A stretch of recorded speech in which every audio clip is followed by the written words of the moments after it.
Мустай Карим. Наверное, всем известно имя этого знаменитого башкирского поэта и драматурга. В честь юбилея писателя Центральная городская библиотека приглашает ребят поближе познакомиться с его творчеством. Каждый год в конце октября по всей республике проходят мероприятия, посвященные Мустаю Кариму. Мы побывали на одном из них. Здесь школьникам из татарской гимназии номер 84 рассказывают о жизни и творчестве писателя, то, что он пережил за все время и как это на него повлияло. Ребята узнали, что по нескольким книгам этого башкирского писателя даже были сняты фильмы, которые шли в кинотеатрах.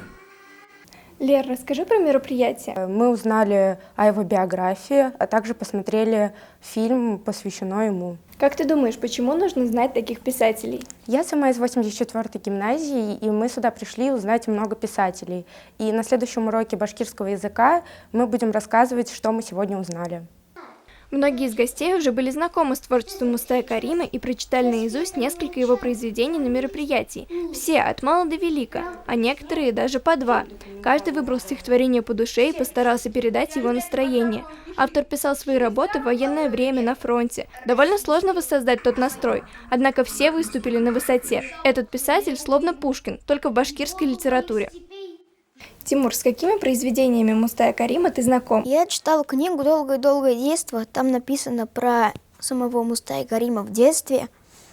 Рассказывается, как он проводил, как он заводил друзей, приключения его аж не рассказываются.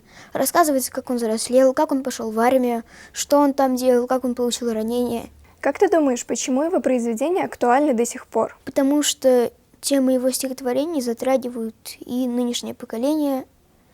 То есть там много чего интересного пишется, много чего захватывающего, так хочется читать.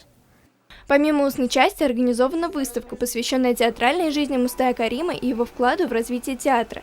Здесь ребята могут прочитать о спектаклях, поставленных по работам этого писателя, посмотреть яркие фотографии с постановок и взять книгу с этими произведениями для прочтения дома или в читальном зале. В фонде библиотеки их можно найти как на русском, так и на башкирском языках. Знать своих земляков важно для каждого человека, и Центральная городская библиотека помогает нам в этом. Полина Исупова, Рамазан Мусин, специально для Горы новостей.